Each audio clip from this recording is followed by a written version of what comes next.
thing I realized I've never really communicated clearly is some of like the parameters of the trip.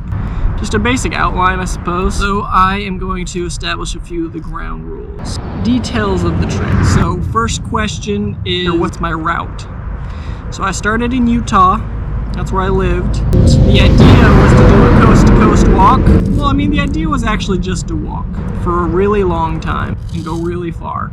Honestly, it would have been cool to do like Europe or somewhere crazy that to me is foreign, but I figured maybe I can do that in the future. I wanted to do a difficult task while understanding a few of the variables, not having everything be so new and foreign. So on this walk, I'm acclimating to, taking care of myself and walking long distances and camping and figuring a lot of that stuff. I don't have to worry about a language and customs and cultures as much as I would if I went to another country. So I decided I would do America, and just to give it sort of a structure, coast to coast, entire breadth. And then as I was giving a little bit more thought and figuring out where I wanted to come from and go to, I was like, you know what are the farthest points I could go to? Most coast to coast. And I figured out, if you exclude Hawaii and Alaska, the westernmost point of the United States of the 48 is in Washington, and the easternmost is in Maine, respectively, places called Cape Malava, Washington, and a lighthouse called West Quoddy Head, I think is how it's pronounced, lighthouse in Maine. And then I was like, well, I don't want to fly to one of those two destinations and then walk to the other ones. I was like, I wanted to just be walking for a long time. Might as well just walk to one of those places and then turn around and go to the other. Washington was significantly closer to Utah than. So I started in Provo, Utah. I'm heading up to Washington, to Cape Malava, up pretty much all the way up to the northwest. Then I'm going to turn around and the journey will end in Maine at that lighthouse, West Quoddy Head Lighthouse. Given that that's going to take me a long time, again in line with sort of adapting to less at first so I can sort of handle it, I left in May, just as things would be warm enough, frequently enough that I wouldn't have to worry about adapting to the cold, but I'd have enough time to sort of figure a lot of stuff out before the cold sort of rolled in. So I am going to walk to Washington, and then by then it should be nearing August or so. So I'll turn around and start to head to Maine, but since I wouldn't get to Maine before it got cold, I don't want to be in the northern part of the United States during those prodigiously cold months. Once I hit about Montana, I think, I'm going to turn south and make a beeline for kind of Texas area, with the southern point being New Orleans, because I've never been there and I want to see what it's like. And then I'll walk along the southern portion of the US till I hit Florida, and then hopefully by then it'll be at a point weather-wise for the year where I will walk up the eastern seaboard, having gone all the way down to the Keys. We'll see how timing's looking like, and then walk up to Maine as the days start to get a little bit warmer and I don't freeze to death. So that's the route. Other routes.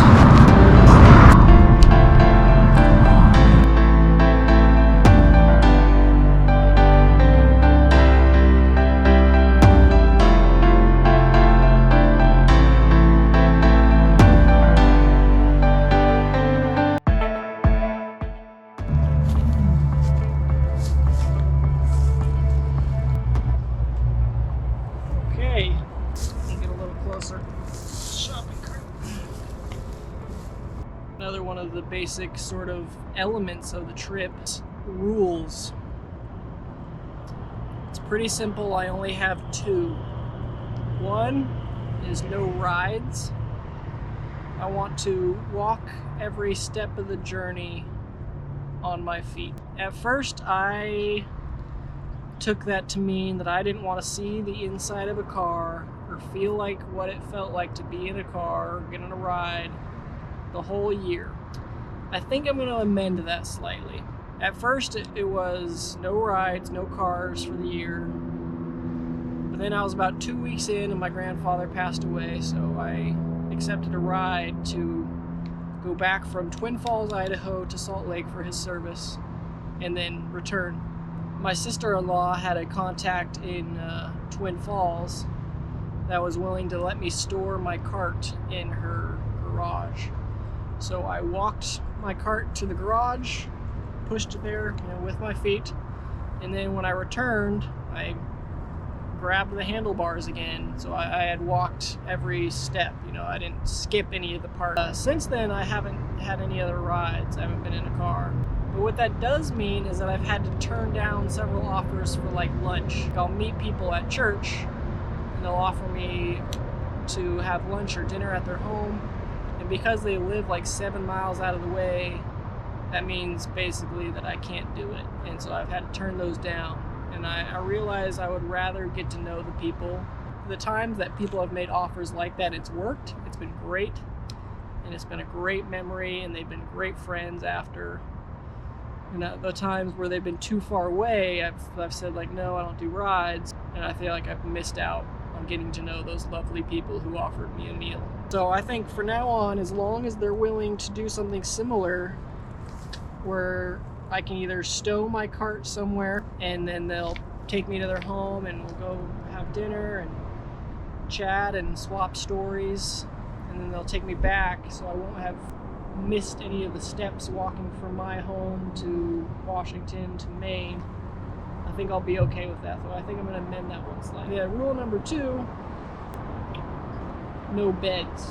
Not sleeping under a man-made roof for a year. I knew that when I started this journey that I cared more about the outcome, which, as I've mentioned in other videos which may or may not be published yet, is more about, you know, gaining wisdom and learning about the world and growing and improving as a person, especially. So that's the outcome that I really cared about.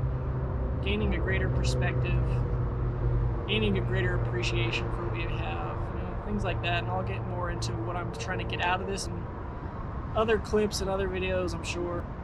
So I knew I was going to be augmenting some of the parameters of the trip to get that outcome, to maximize that. That's what I care about the most. And so about a week ago, I hadn't showered in a long time, like 9 days, I think.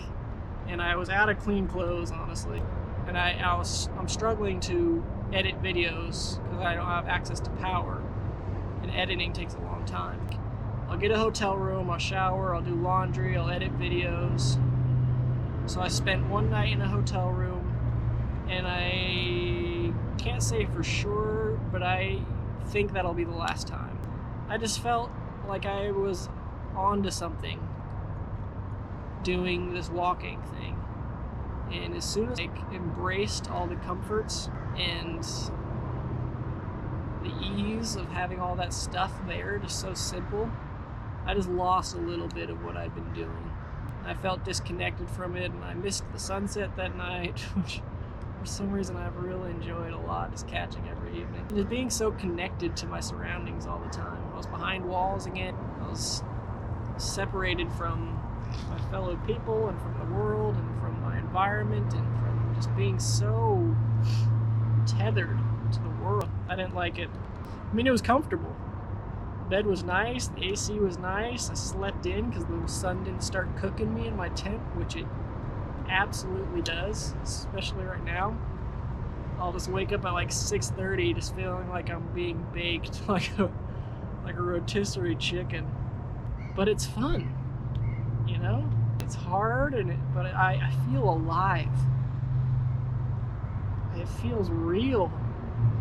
It feels like I'm gaining experiences that matter and that like are genuine at an advanced rate. I feel like I traded that back for a day when I did that hotel room. So I don't think I'm going to do that again. I'm going to stick to tents, at least for this year. I'm not saying I have to do this for the rest of my life to feel fulfilled. I felt like I was doing the right thing, walking and doing all that, and I just felt good. No beds, no rides. What's next? I'll think about it. I'll take another video. Splice it with this one. The last question I can really think of is time frame. I think at least my plans are to take about a year. That's always sort of been the skeleton of a plan, but I've been walking for a while now, about a month and a half, and I'm thinking there might be opportunities to augment that slightly. walking that far would mean pushing myself pretty hard every day, like just nose to the grindstone. I think that's an expression. Walking, just really dumping energy into walking. But I don't really like what that does. It makes it feel rushed. It makes me feel like I can't stop and look at things that are interesting or stop and talk to people because I've got to get somewhere. Additionally, like when I want to get somewhere specific, it makes the miles go by slower. Like I know I want to get to at least here, and I'll look down at my watch after walking for a while and it's only been, half a mile or something. Whereas if I have no goal, I'm just enjoying the walking, I'm in flow, miles will go by and I haven't even really realized it. And I want the flexibility of being able to explore something and not feeling guilty that I didn't hit that day's quota, or talk to people and not realize it doesn't really matter how far I get. I'm caught between the two because I do want to make progress. I want to get to Maine. I really would like that. But I don't want to pass by all the treasures on either side in blind pursuit of distance. It's a balancing act, it really is. And I also want to take the time to get better at this videography, cinematography, photography, sharing the journey.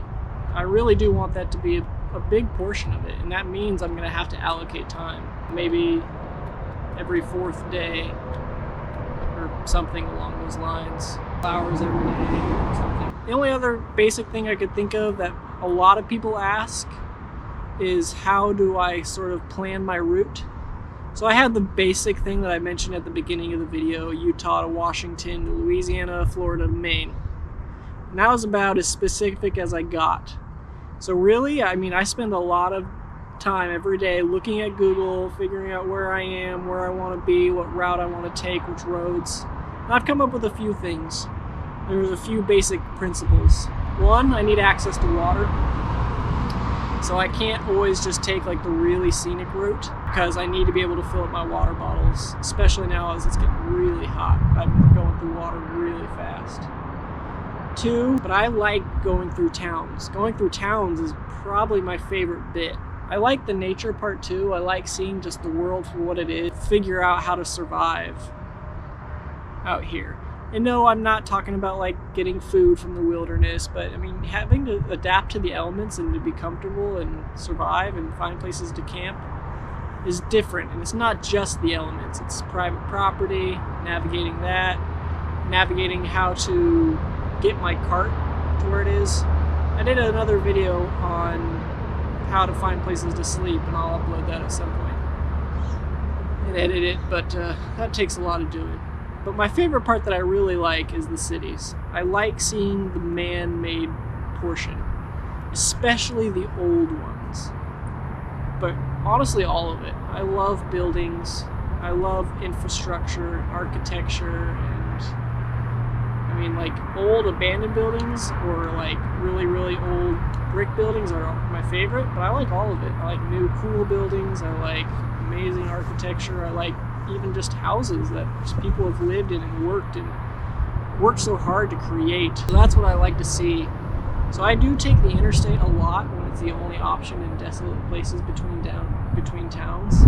But right now 84 is just across the way, but I'm walking on 30 instead, because 84, when you're walking on interstates, there's always fences on either side of the interstate, maybe 50 feet out, sometimes a little more, sometimes a little less. But it's all about efficiency of travel. That's what an interstate is. It's all as smooth as possible to get to places as quickly as possible. Whereas Route 30 that I'm on right now has basically no shoulder, which is not super great, actually. And it winds a lot, so you add a lot of miles, and it goes up and down a lot, so you add a lot of effort. Like, you get to see the little towns, you get to see the little homesteads right off the side of the road. You get to see the old structures, you get to see the old landmarks. Worth it. I've gone back and forth between like being efficient and pumping out miles and making it to my distances. spending the extra time and effort to take the small roads and see them more. And I have 100% decided it's small roads all the way. Honestly though, this journey has been crazy. Like, I have to be thinking all the time. In an attempt to explain it, it makes me understand it better. So thank you for that. Even if you see ads on these videos, I don't get any money until I've reached a threshold of 1,000 subscribers. So subscribe if you could, because even if I only make $50 a month, that would really actually help. Honestly, if I could make just a couple $100s a month living this lifestyle from YouTube, I think I could maintain this lifestyle long term. Not walking necessarily, but pursuing what I want to pursue. And it would be nice to be rewarded for doing something bold and uncertain.